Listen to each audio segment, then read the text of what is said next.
A very good morning to everyone. In the last lecture, we have learned about the production function. What is the production function is all about. Now come to the production function, the law of returns to scale. Statement of the law returns to scale production function and returns to scales isocont and isocost, isocost marginal, isoconts. Okay, so here we are going to study all the things. So I will just share the PPT.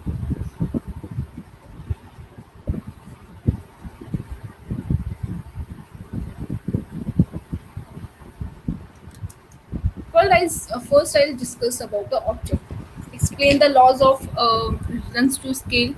Describe the what is the production function. Describe an isocont and isocost curve.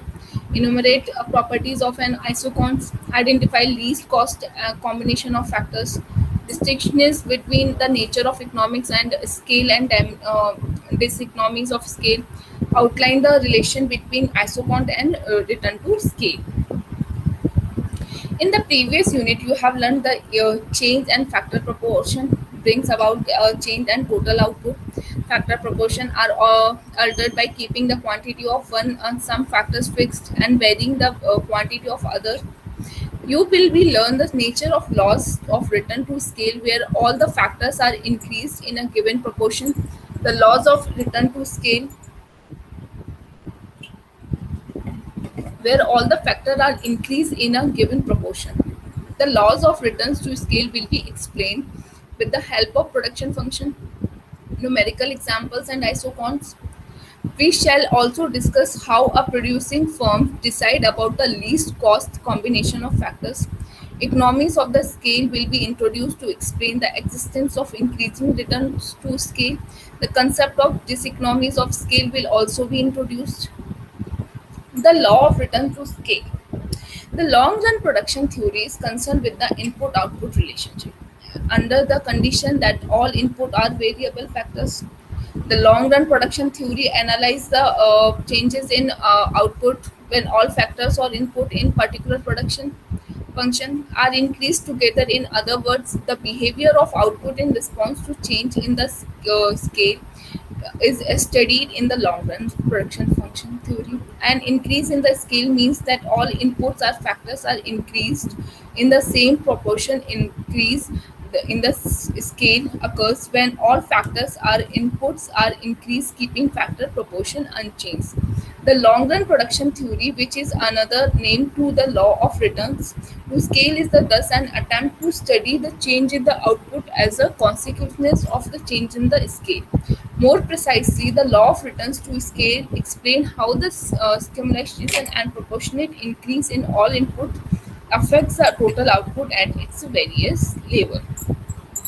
Statement of the law of return to scale. What is a statement of the law of return to scale? When a producing unit increase all the input proportionately, technically there are three possibilities. The total output may increase proportionately, more than proportionately, less than proportionately. According, we have three law of return to scale which are as follows. Constant return to scale. If a producing unit increases all the its input in a given quantity and the total output also increases in the same proportion, then it implies the existence of constant return to scale. To take an example, suppose all inputs are doubles, then if total output is also double, this would have been possible only when there exists constant return to scale. In short, if increases in the total output of proportional to increase in the input, it means a situation of constant return to scale exists. Increasing returns to scale. If producing a unit increasing into its input says by X% and the total output increasing by more than, then it implies the existence of increasing return to scale. To take an example, suppose all input are doubled, then if total output is more than double, this would have been possible only when there exists increasing Return to scale in short, if increases in the total output is greater than the proportional increases in the inputs, it means that a situation of increase in return to scale exists. Diminishing return to scale. If producing with unit increases all its input says by X%, and the total output increases by less than X%, then it implies the existence of the diminishing return to scale. To take the example, suppose all inputs are doubled, then if total output is less than double, this would be have been possibly only when there exists diminishing return to scale. In short, if increasing in output less than proportionate to the increase in input, it means that a situation diminishing return to scale exists. Production function and return to scale. The laws of return to scale can be explained more precisely through the production function, which has already been introduced in Unit 8. Let us take a production model involved on the total variable input capital K and labor and the commodity. The production function can be expressed Qx equal to FKL, where Qx denote the quantity, the commodity, Xk stands for capital and L for the labor employed. Let us further assume that both the inputs K and L are increased in the same proportion. Say P, it is quite likely that it is all the inputs are increased in the proportion P. The total output may not increase in P proportionate. Suppose we represent the proportion by which output rises by the then the production function may be expressed as, where h denotes the h time increased in the qx as a result of a p time increase in input.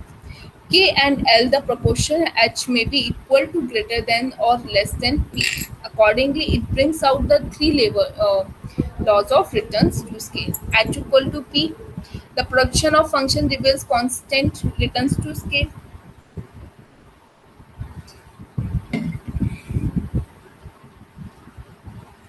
If h less than p, if h greater than p. If h less than, the production function reveal increasing return to scale. If h less than greater than p, the production function reveals diminishing return to scale. Let us take a numerical example to explain three laws of return to scale. Suppose a producing unit employ 5 laborers and one machine which gives it one output of say 100 unit of a commodity. Assume that labor and machine are both variable inputs, such that we are considering a situation of long run. Now suppose the producing unit doubles the labor and capital employing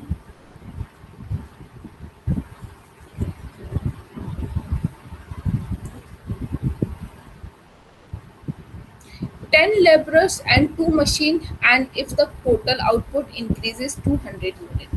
It means we have the existence of constant rate to risk it, since 100% increase in labor and capital leads to 100% increase in output.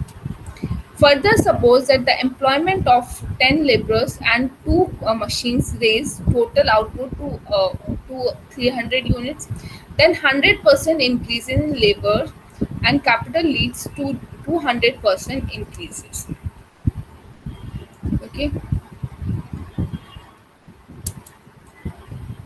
Similarly, suppose that the employment of 10 laborers and 2 machines raises total output to 150 units, then 100% increase in labor and capital leads to 50% increases in output.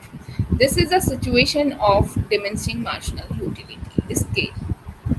Now come to the isocons and isocause. Just let me share this PPT.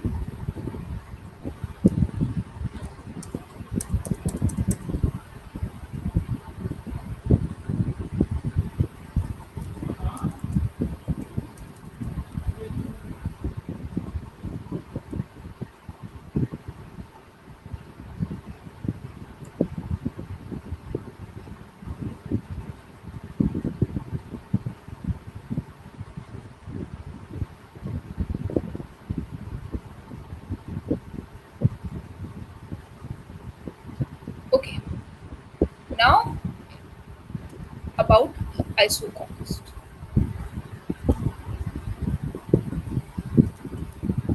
Okay, there are various ways to which production function can be represented. It can be represented by tables, mathematical equations, total average and marginal product curves. When two factors of input are to be explicitly shown, production function can be represented by equal product curves or isocont. In order to get an optimal factor combination of a producing unit, which is an equally important for part of the theory of production. Isocont. An isocont is a curve on which the various combination of two factors, say labor and capital, gives us the same level of output per unit of time. A hypothetical isocont schedule of the firm producing 100 unit of a commodity. If I show you the schedule, combination A, B, C, D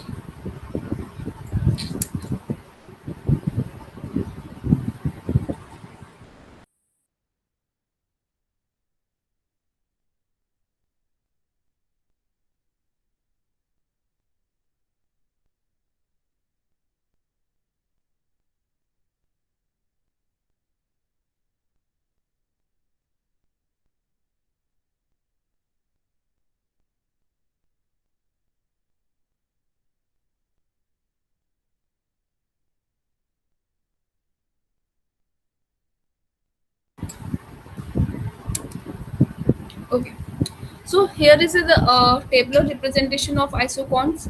Combination A, B, C, D, labor input 5, 10, 15, 20, capital input. Okay, so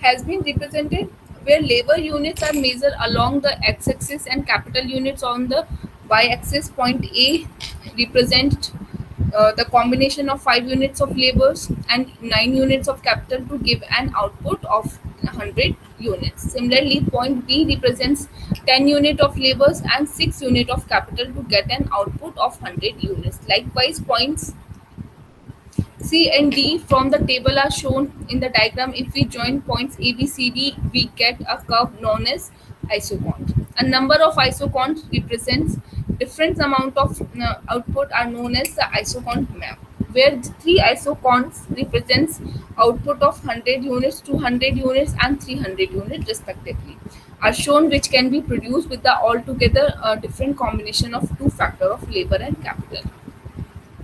Marginal rate of technical substitution. It may be noted that the movement along an isocont indicates substitution of one factor for another.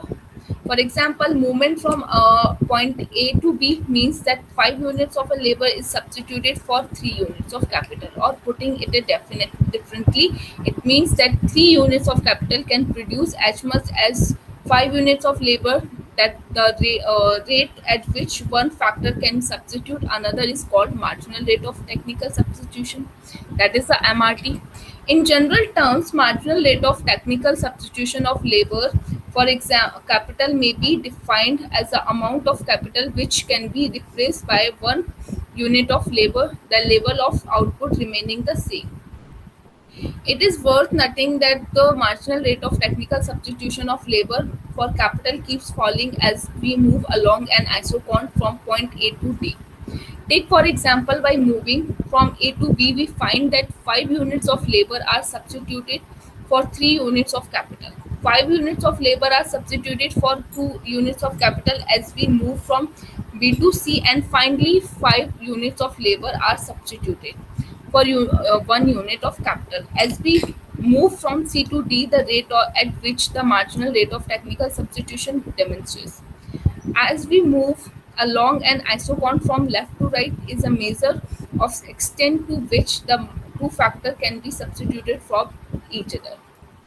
The smaller the rate at which the marginal rate of technical substitution diminishes, the greater of substitutability between the two factors. In the extreme case, if the marginal rate of substitution between any two factors remains constant, the two factors are perfect substitutes of each other, and accordingly the isocon will be straight line falling from left to right. In reality, marginal rate of technical substitution diminishes as more and more of capital is substituted for labor, and therefore an isocon is a convex to the origin. Okay. The marginal rate of technical substitution of labor for capital can also be expressed as the ratio of marginal physical product of a labor to marginal physical product of a capital. This result can be derived as follows: reduction in capital x marginal physical product of capital, increase in labor marginal physical product of labor, or delta k mpk equal to delta l into mpl.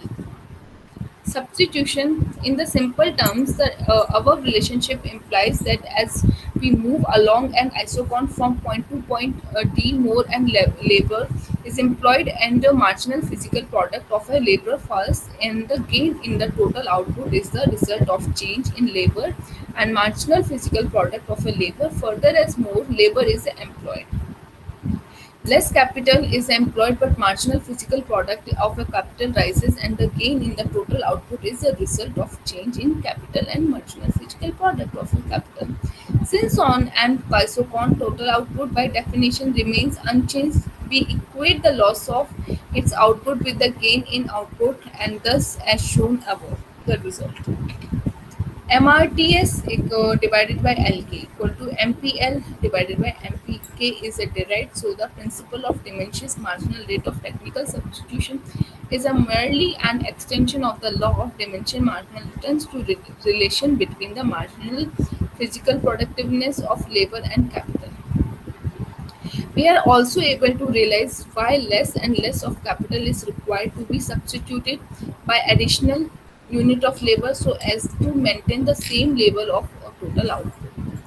Properties of an isocon. You have been already introduced to the concept of an indifference curve. The properties of an isocon are the same as a different indifference curve. The following are the important properties of an isocon. An isocon slopes downwards from left to right, or it has to negative slope. This is so because when the quantity of one input is increased, the quantity of the other input must be reduced so as to keep total output constant. Two isocons cannot be intersect each other. If they do not intersect, it will mean that at the interaction point, given combination of two input will give two different level of output. But this is a quite absurd. How can the same input combination produce two different level of output? Techniques of production remaining unchanged. An isocont is a convex to origin. The convexivity of the isocont is due to the diminishing marginal rate of technical substitution. The convexivity of an isocont also implies the operation of the law of diminishing marginal returns.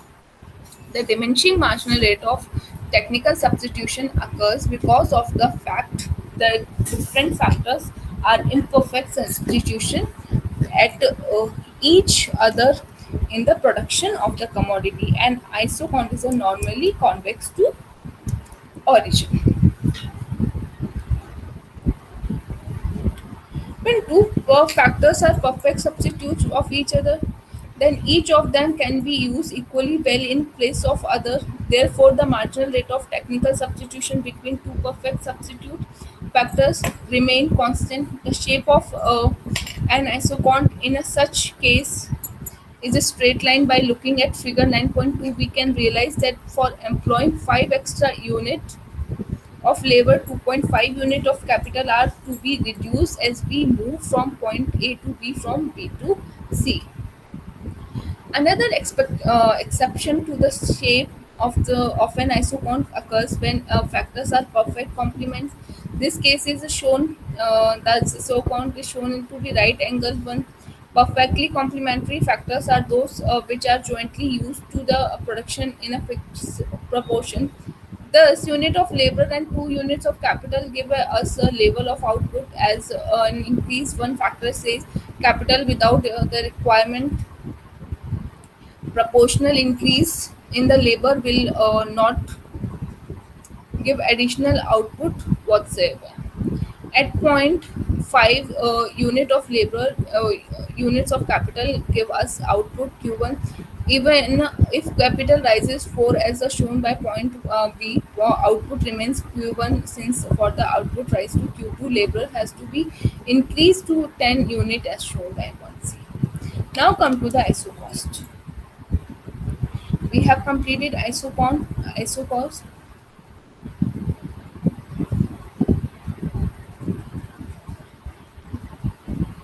So I'll just brief you about the graphical representations. Linear isocont, right angle isocont, convex isocont. I have explained all the things. Okay.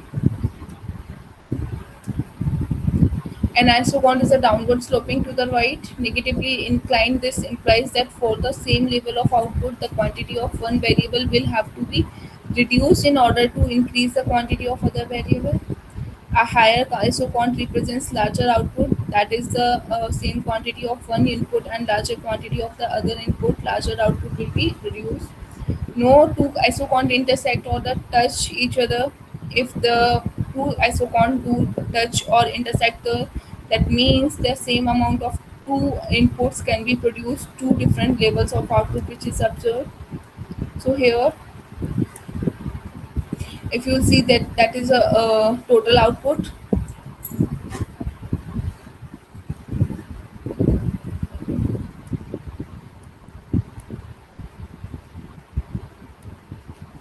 That is the graphical representations.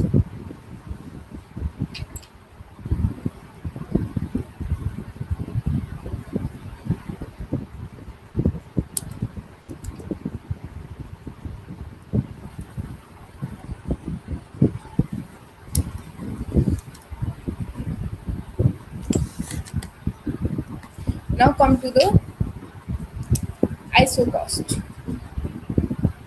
The output produced by two factor is represented by an ISO cost. The price of the factor are represented by ISO cost line. The knowledge of ISO cost line is important to determine what combination of factors a producing unit will choose to produce a given level of output.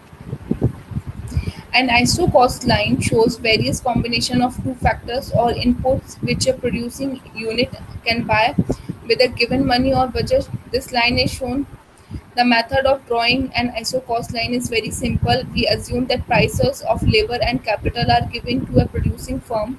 Suppose the firm has to spend rupees 100 and if the wage rate is rupees 5 per laborer, then if the whole of money is spent on the hiring labor, the maximum number of laborers which can be hired is 100 divided by 5 which gives us a 20 and accordingly make 20 on the x-axis. Similarly, if price of a capital is a rupees 20 per unit, then the maximum of capital which can be brought by the firm is a 5 unit. Again, mark 5 of y-axis. Now join 5 and 20, and this is straight line. This is called is as a iso cost line. If the outlay or money with the firm's fall, iso cost line will come down parallel to MN and conversely. It will go up parallel to MN if outlay money with the firm rises. Thus, an ISO cost line depends on the two things: prices of the factor of production, the total outlay which producing unit has to make on the factors. OM upon OM upon MN gives us the ratio price of labor and price of capital. The ISO cost line will change if prices of factors change, outlay remaining the same. For example, if outlay remains rupees 100 but price of labor doubles from rupees 50 to 10 per unit, the firms will able to hire only 10 laborers, the price of capital remaining unchanged. The new ISO cost line will be empty on ratio of prices of two factors will rise from the original. Least cost combination of factors. Given isocont map representing the technical condition of production and isocost map representing various levels of outlay. We can get a producer equilibrium in regards to choice of inputs. The producer may decide to minimize his cost for producing a given level of output, or he may decide to maximize his output level for a given outlay. Let us take a case where the producer has already decided upon the level of output and is only interested to find on the outer combination of factors which will minimize his total cost of production, such as that the total profits get maximized. The equilibrium of producer is represented at point P on the figure.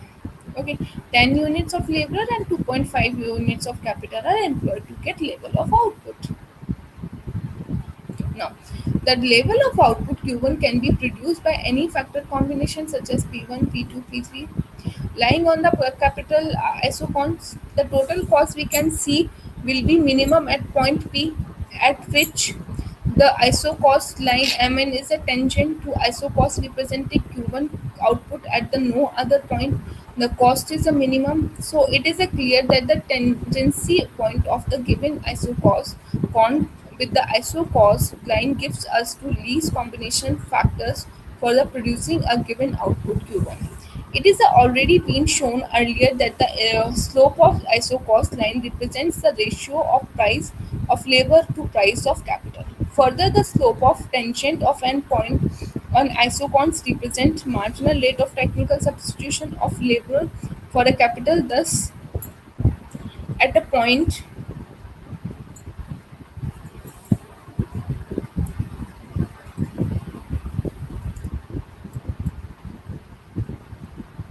rate of technical substitution of labor, thus at the point the slope, the isocont line, the tangent on the isocont are the same. Price of labor upon price of capital equal to MRTS upon LK, MPLK upon MPK.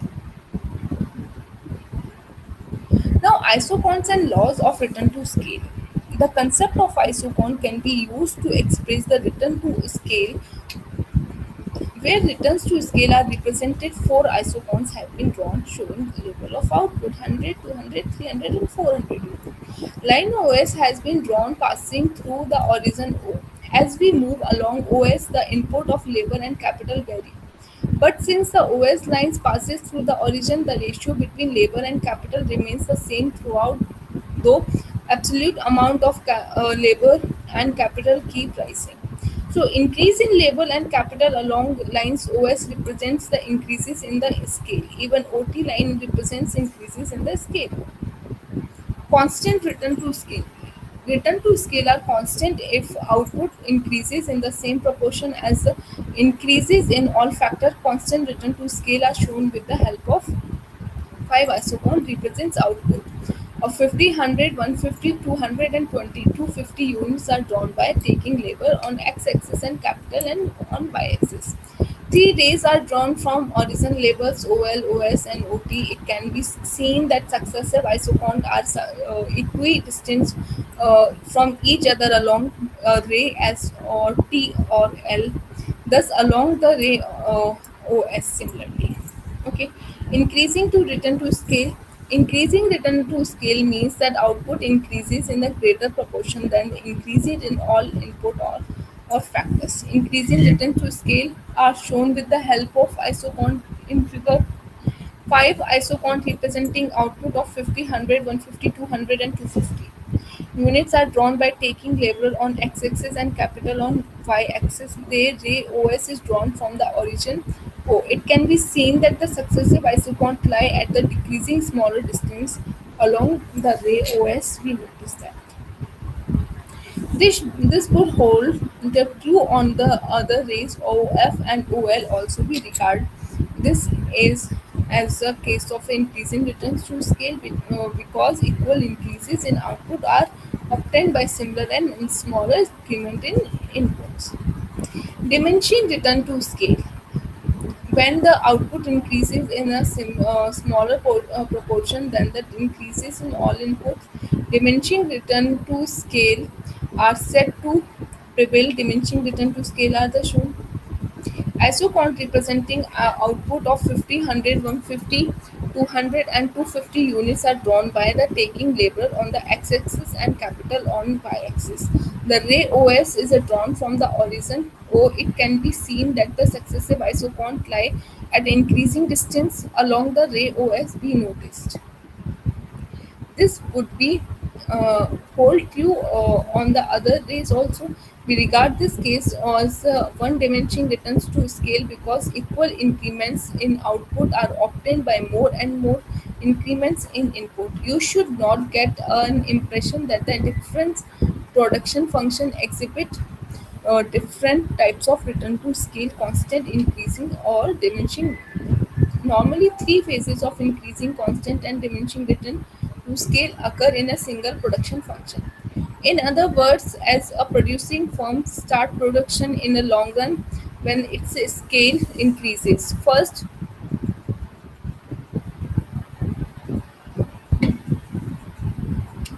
it witnesses increasing return to scale, then a phase of constant return, and beyond a point eventually.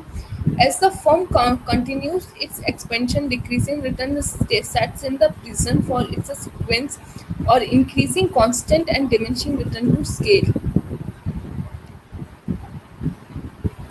Economies and diseconomies of scale. It is important to find out the reason for the existence of increasing return to scale and also why does not eventually diminishing return to scale settle. The existence of the economies of scale are said to be responsible for the emergence of increasing returns to scale, but the economies of scale cannot continue identically, and accordingly the diminishing return to scale are attributed to the diseconomies of scale. Economies of scale are the advantage which a producing unit enjoy by expanding the size of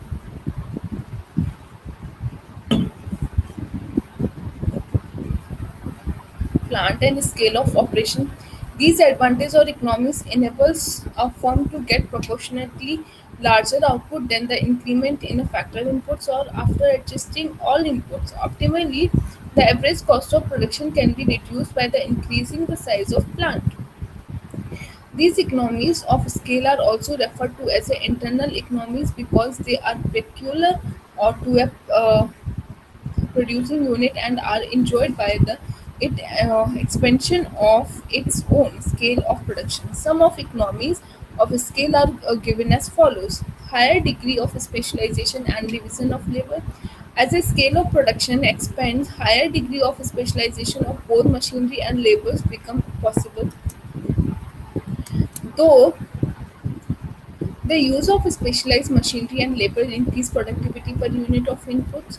Their cumulative effects contribute to increasing returns to scale. As the scale of production increases, more labor is employed, and the opportunity for specialization and division of labor are captured by the producing unit. A larger plant with a larger workforce may enable each worker to specialize in one job, gaining proficiency and waste less time in moving about from one job to another and also in changing tools. Thus, important saving may be realized by increasing the scale of production. The specialization may also take the form of machinery, which particular machinery may be in unmarked for a particular task in which it can be best used.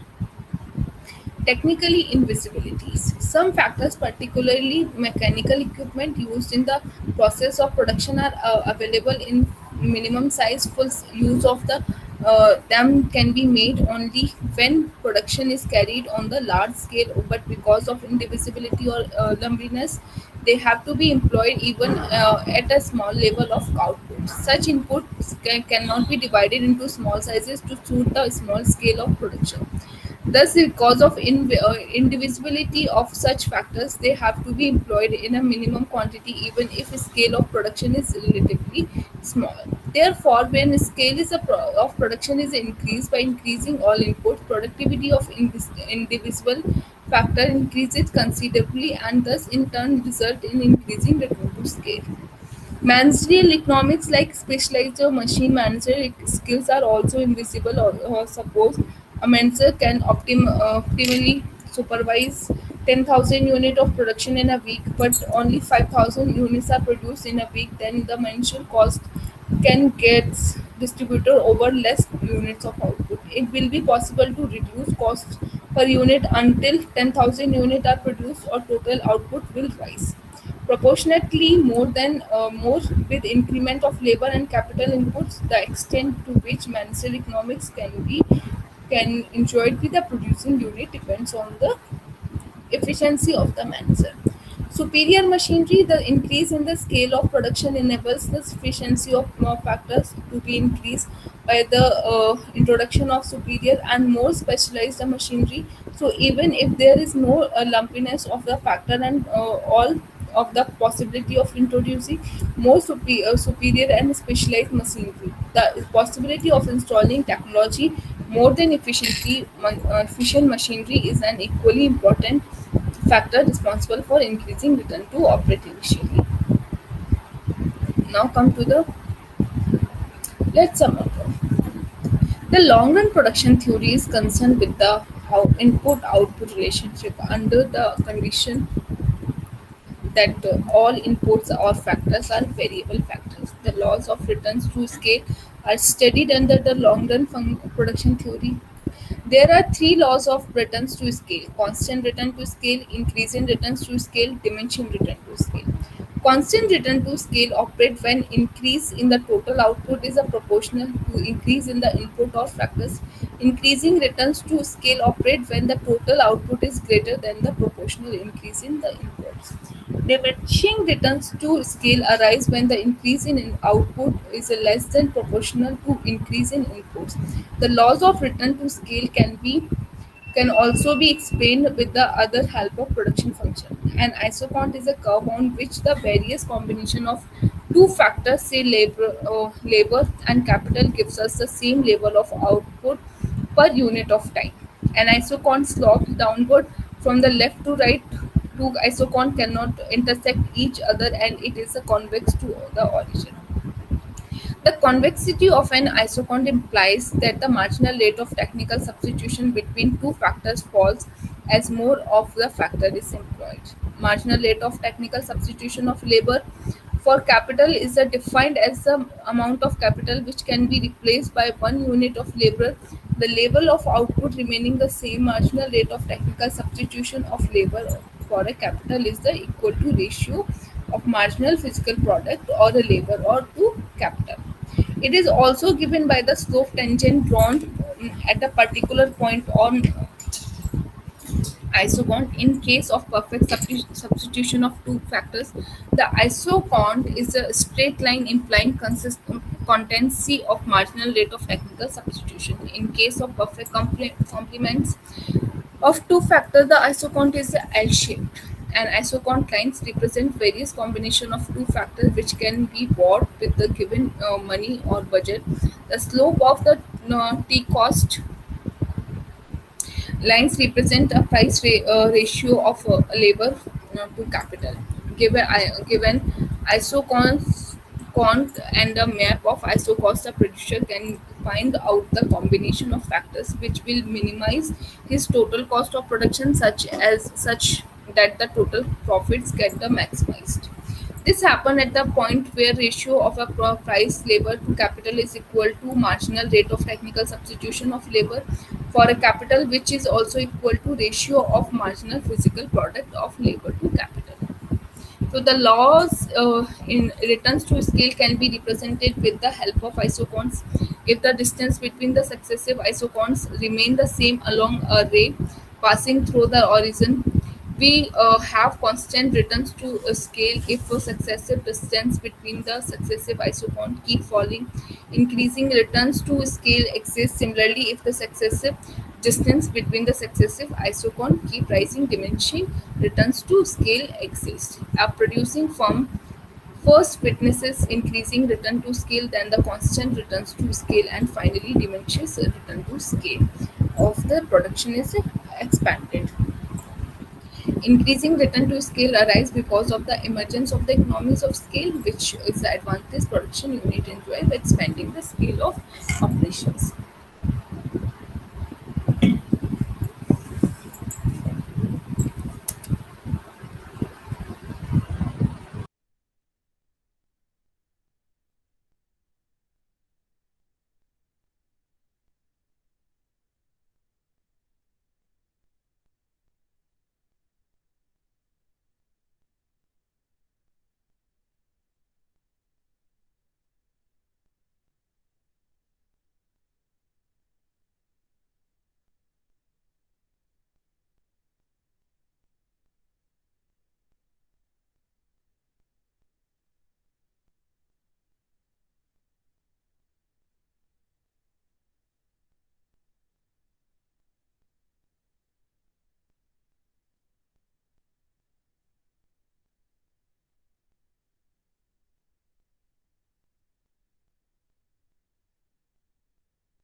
Production function.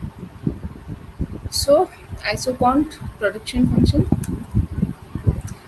to scale arise because a higher degree of specialization and division of labor, technical individuality, lumpiness of some factors, managerial individuality, superior techniques being employed, and dimension relations, diseconomies of scale or disadvantage of the there are some keywords: constant return to scale, convexity of an isocon, diseconomies of scale, equilibrium of a producer, economics of scale, increase in return to scale, isocon, isocost line, marginal rate and technical substitution, perfect substitutes, perfect complements, ray, return to scale, slope of an isocon, technical invisibility.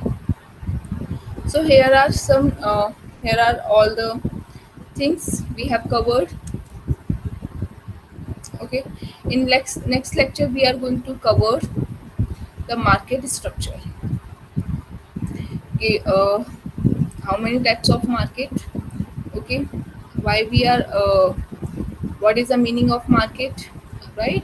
So in next lecture we are going to study the market, about market. Okay, thank you this class.